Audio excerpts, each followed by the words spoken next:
Fala galera, tudo bom? Aqui é o WDO falando novamente. Esse vai ser um vídeo meio diferente. Eu não vou falar diretamente sobre coisas erradas do mundo, crime organizado, essas paradas assim não, facção, essas coisas. Eu vou falar um pouco sobre uma ideia que Deus me deu. E não esquecendo, eu agradeço muito a Deus por ter tido essa ideia, por ter sido privilegiado em ter essa ideia, por Deus ter me concedido isso. E agradeço também por ter podido realizar essa experiência na qual envolve ondas gravitacionais e um pouco de ciência, que eu fiz alguns experimentos sobre isso e deu meio que alguns resultados. Então a primeira coisa que eu quero falar para vocês, o que é a tal das ondas gravitacionais? Bom, ondas gravitacionais, igual tem muitos vídeos na internet, palestras, essas coisas que já falaram sobre isso, já muitas coisas. Muito do meu conhecimento também sobre esse assunto foi vendo vídeos, foi lendo um pouco sobre isso, essas coisas. Então, ondas gravitacionais são uma espécie de, como o próprio nome diz, fala de ondas de energia que são causadas no espaço e deformam o espaço-tempo num sincronismo de ondulação. Para quem é mais familiarizado no mundo da elétrica, nós temos aquela coisa chamada senoide, que é, digamos, a frequência da rede, que é 60 Hz, essas coisas assim. E assim, as ondas gravitacionais nada mais, nada menos são do que várias senoides em sequências liberadas por causa de algum evento astronômico. Só que essas senoides não são igual nos 60 Hz, essas coisas da elétrica, tudo que tem um sincronismo muito certo. Elas simplesmente são ondas que têm uma certa frequência, só que as frequências são diferentes uma da outras. Porque pelo menos os fenômenos de ondas gravitacionais que foram detectados até o momento, eles falam sobre o quê? Eles falam que as ondas elas ocorrem de maneira crescente. Primeiro as ondas vão crescendo, aí acontece um super pico, na onde que acontece esse pico, as ondas dão uma disparada muito alta e aí as ondas vão se amenizando. Então pensando assim, a onda começa assim, aí ela começa a aumentar, aí depois que ela está muito grande, ela vai dar um pico e vai acalmando e vai se tranquilizando até se estabilizar novamente.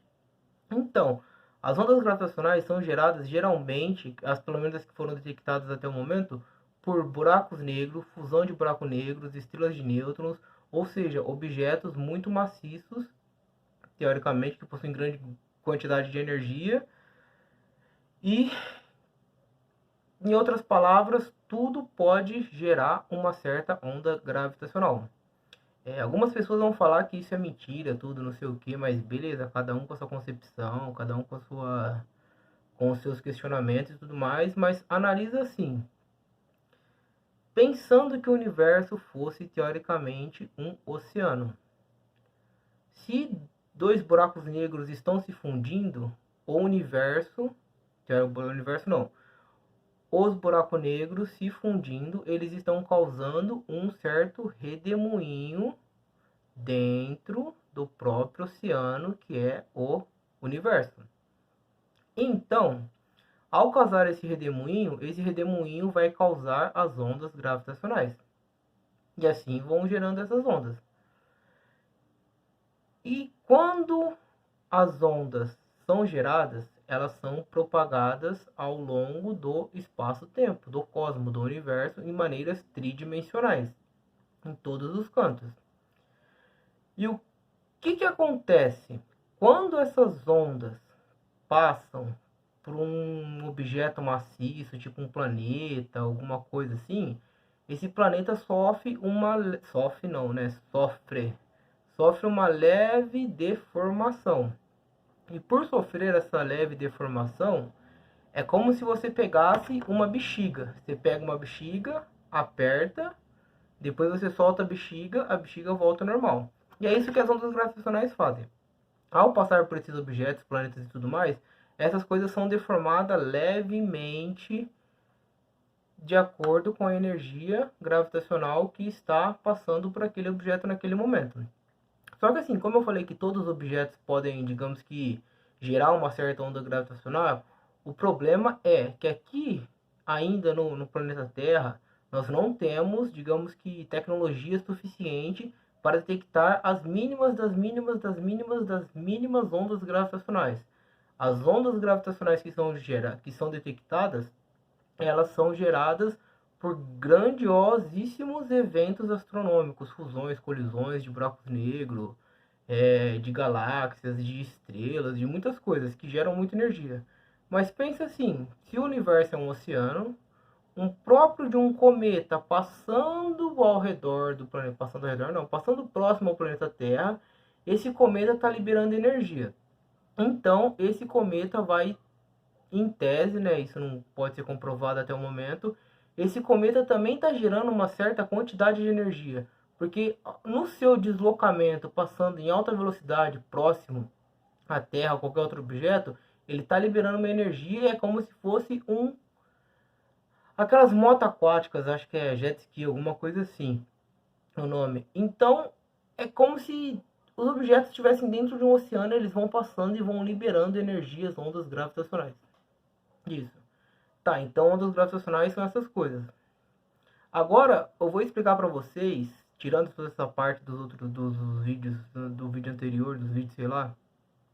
Assim, não é me vangloriando, nada, eu já agradeci a Deus por isso, mas porque teoricamente eu sou uma pessoa, digamos que Deus olhou por mim de uma maneira diferente, alguma coisa, não que eu sou escolhido, seja lá o que for, sei lá. Mas assim, um cara, vocês pensam, tipo, se não tem um pouco de mistério nisso. Um cara com pouco conhecimento intelectual, científico, nascido na periferia, essas coisas todas, que começou a estudar provavelmente depois dos 17, 18 anos por aí, entender alguma coisa dos estudos.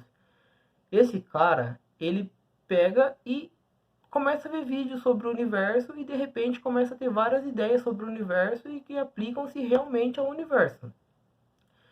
E comparando essas ondas gravitacionais, para ficar bem mais claro agora sobre isso, imagina você estar numa lagoa, provavelmente em formato redondo, ou qualquer lagoa onde tem água parada em grande quantidade.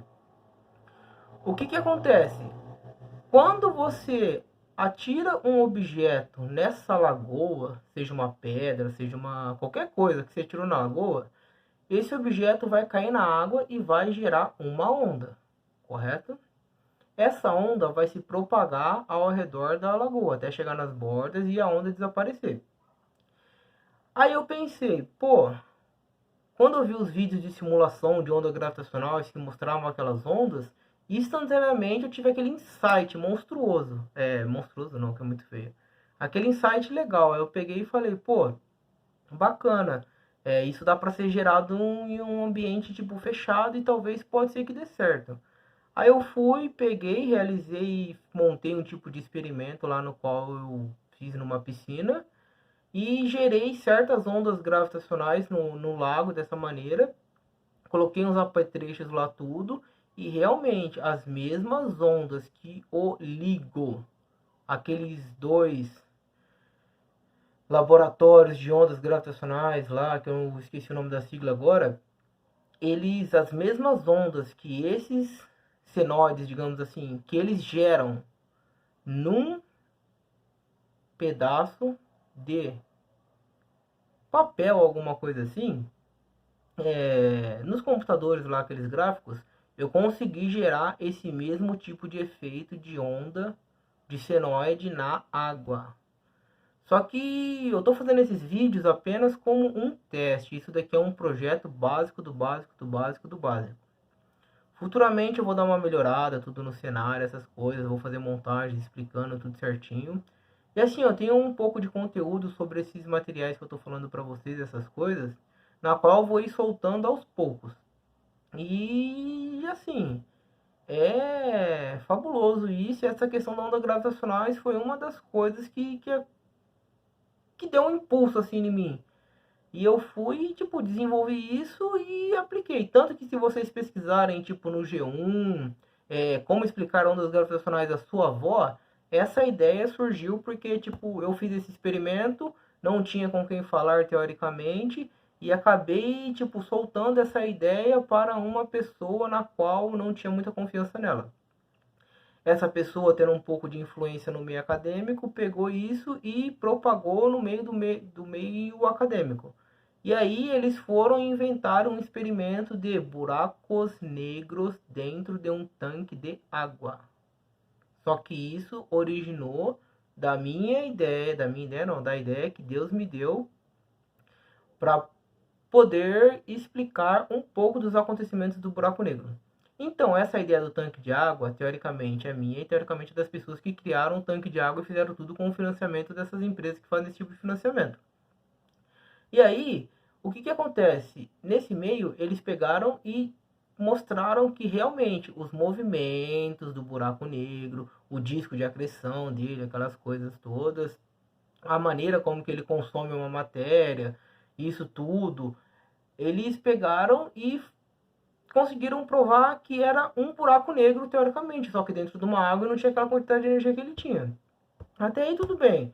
Só que o que eu vou revelar aqui para vocês agora é uma coisa que eles não pensaram dentro do experimento do tanque de água.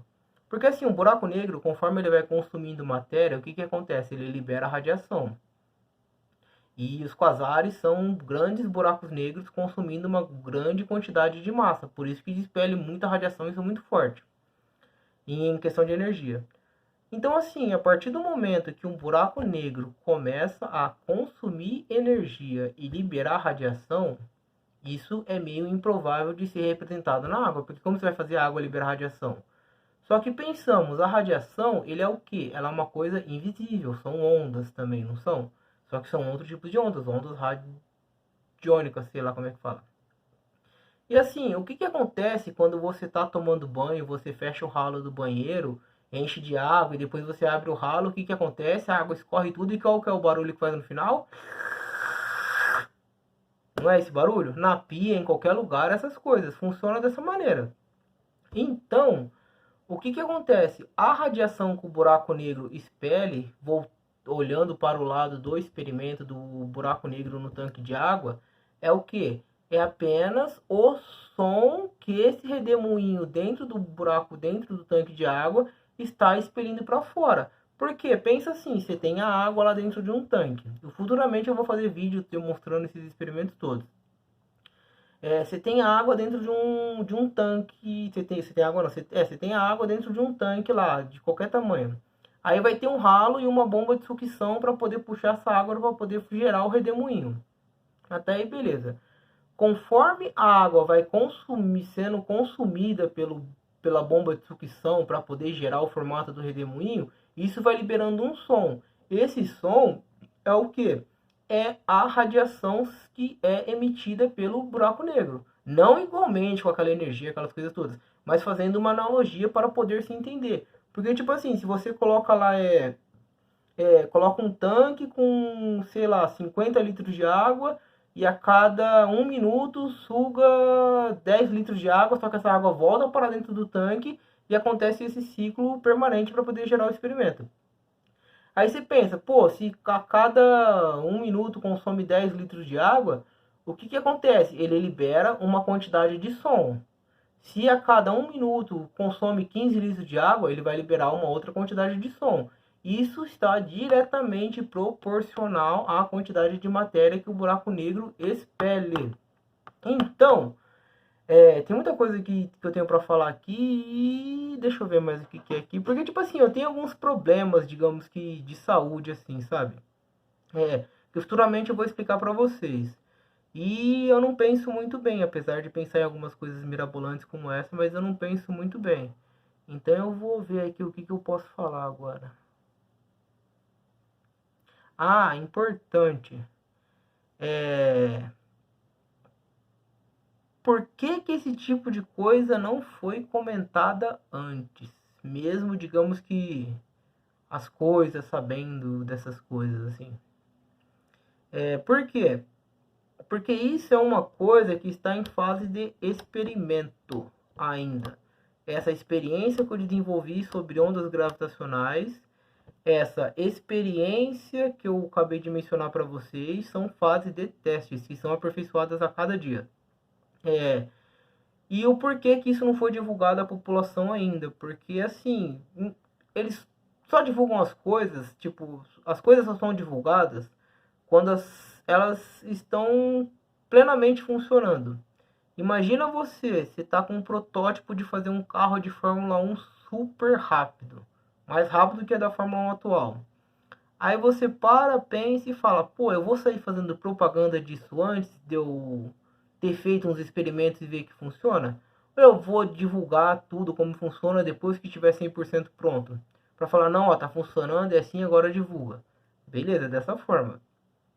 E o porquê também não foi divulgado é que assim, é difícil calcular fisicamente, fazendo essas analogias entre buracos negros e água, essas coisas todas. Um exemplo, tem uma fusão lá de dois buracos negros com 10 vezes a massa do Sol. Cada buraco negro. É tipo assim, você sabe mais ou menos a quantidade de energia que tem ali. Mas como que você vai representar isso dentro de um ambiente com água que vai fazer essa mesma quantidade de energia, de massa, essas coisas todas? Digamos que tem um pequeno empecilho no meio ainda no desenvolvimento desse experimento. Então, é mais ou menos isso. E é uma forma, tipo, isso daí é uma forma paralela de fazer o cosmos dentro do próprio planeta Terra.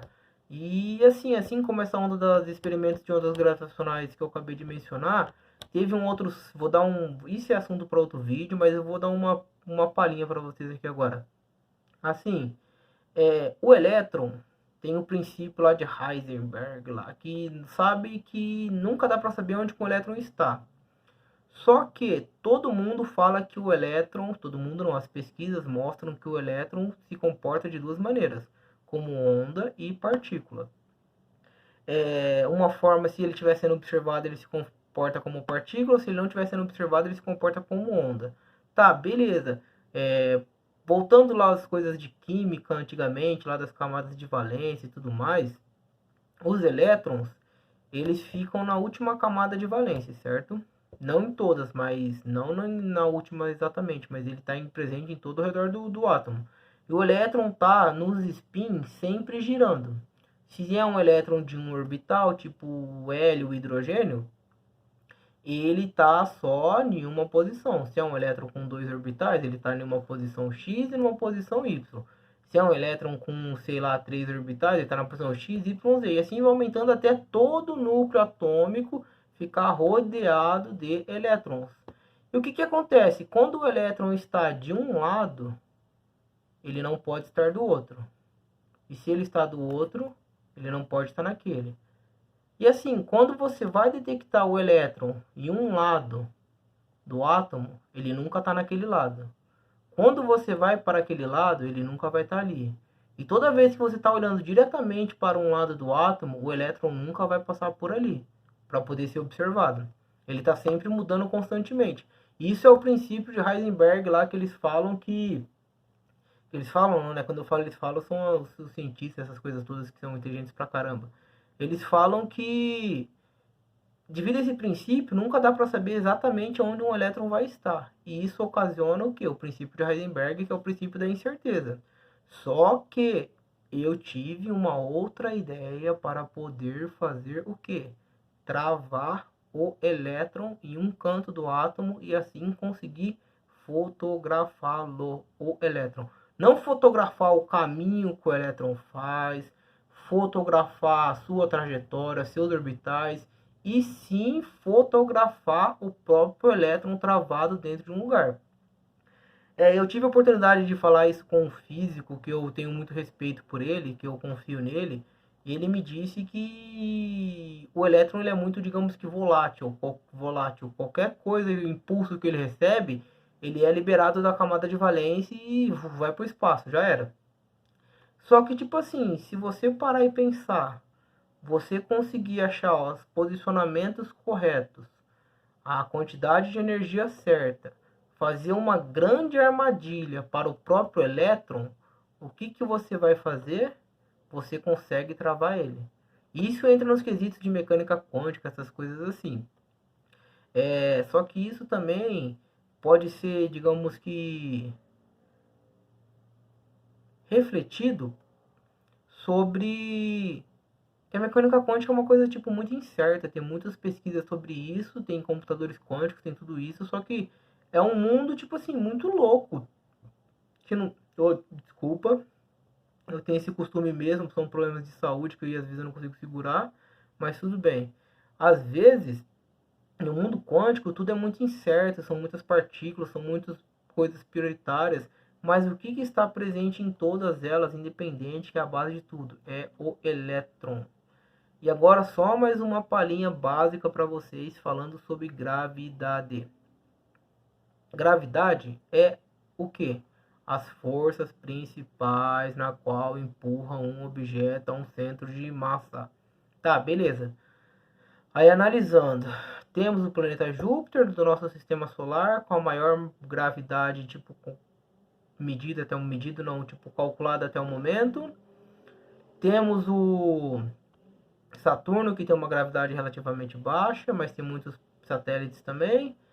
Temos a gravidade da Terra, que teoricamente é a gravidade ideal para nós podermos andar, se locomover tudo, e tem o Sol que tem a maior gravidade. Aí você olha diretamente para o Sol. Pô, o Sol tem muita massa, tem muita energia e tem muita gravidade. Devido a ele ter toda essa gravidade, essa questão de energia e tudo, o que acontece? Ele é muito cheio, digamos assim, né, uma linguagem de estranha. Ele tem muito hidrogênio e hélio. Até aí, tudo bem. E por que Júpiter também é cheio de hidrogênio e hélio? Tem uma gravidade não tão alta quanto a do Sol, porque ele não é o Sol, ele é um planeta, o Sol é uma estrela. E porque a Terra não tem tanta gravidade como o Júpiter e o Sol. Por causa que a gravidade, isso é uma tese que eu não consigo comprovar porque eu não estou dentro de um laboratório, não estou dentro de lugar nenhum. É só uma ideia para ser analisada para as pessoas pararem e pensar e falar assim, pô, tem coisa aí. Tem esses dois parênteses aí entre o hidrogênio e o hélio que tem muita gravidade. Só que em relação ao buraco negro, que tem mais gravidade do que todos juntos, não tem, digamos que elétrons, porque senão ele dava para ser fotografado facilmente. Não seria negro, seria de outro jeito. O que acontece? Uma tese é o que? É a gravidade ser gerada pelo próprio elétron. Porque pensa assim, você tem o hélio, certo? Você tem o hidrogênio. Esses são gases nobres. Devido a serem gases nobres, a gravidade não atua sobre eles. Correto? Quem foi criança, essas coisas assim, já ganhou aqueles bexiga, aqueles balões lá, aquelas coisas, que os balões de hidrogênio e de hélio voavam. E tem os dirigíveis que foram testados nas guerras mundiais, aquelas coisas todas. E muitos dirigíveis de hidrogênio explodiram, essas coisas tudo aí. Mas o hidrogênio e o hélio não fazem, né, que não fazem. Eles, digamos que fazem a própria... São contra a gravidade, são tipo gases rebeldes. E o hidrogênio é o mais interessante do que deles, porque o hidrogênio ele tem uma capacidade, porque ele é o único gás, digamos, que não tem família dentro da classificação da tabela periódica. Ele é o elemento 1 e não tem família, porque ele tem um elétron. Então ele é mais leve do que o próprio hélio. E o que acontece? Pensa assim, você tem muito hidrogênio, apenas um elétron na camada de valência, que é a única camada que o hidrogênio tem. O próprio movimento desses elétrons, dessas coisas, gera uma quantidade de energia. Porque qualquer tipo de movimento que você faz, qualquer coisa gera energia. A energia de movimento gera energia de um outro tipo de energia. Que na natureza nada se faz, nada se faz, nada se cria. Tudo na natureza nada se faz, nada se alguma coisinha tudo se transforma. Então, digamos que a gravidade seria uma coisa mais ou menos de tirada pelas quantidades de elementos químicos especiais que tem um, um tipo peculiar de quantidade de elétrons, dos movimentos dele. Porque Saturno também ele tem um pouco desses gases e essas coisas, só que ele não tem uma gravidade tão alta quanto a de Júpiter. Teoricamente, o tamanho deles não são tão iguais, mas não são tão diferentes também. E o que, que acontece? Se você tem um elemento igual o hidrogênio, que teoricamente tem um movimento, teoricamente não, né? Cientificamente mesmo. Tem um movimento dos elétrons lá, aquelas coisas todas. O que, que acontece? Acontece que esse movimento do elétron na camada de valência, nas órbitas, na órbita do hidrogênio, que só tem uma, esse elétron gera essa energia. Essa energia gerada pelo movimento do elétron gera um outro tipo de energia, que são as energias teoricamente gravitacionais. Um experimento a ser feito seria o quê? Pegar, sabe esse tanque de água do buraco negro? Pegar, digamos que uma água, pegar uma quantidade de água com muito. Isso que eu vou falar não faz sentido, mas é só uma ideia. Você pegar uma grande quantidade de hidrogênio, colocar tudo dentro de um tanque e fazer ele ficar girando ao redor tipo de um redemoinho, você causar movimento dentro do hidrogênio. Isso mesmo vai gerar uma mini gravidade ao redor daquele lugar. Aí você para e pensa, ó, escuta essa moto aí, é os bandidos falando que eu matei a charada na hora, essas coisas assim que representam na linguagem deles. É só um parênteses que não tem nada a ver, mas quem vai acompanhar o canal vai entender isso futuramente. Que a guerra é fria, mas a dor é quente. Mas beleza. E, são essas coisas, porque tipo, eu vou encerrar o vídeo por aqui.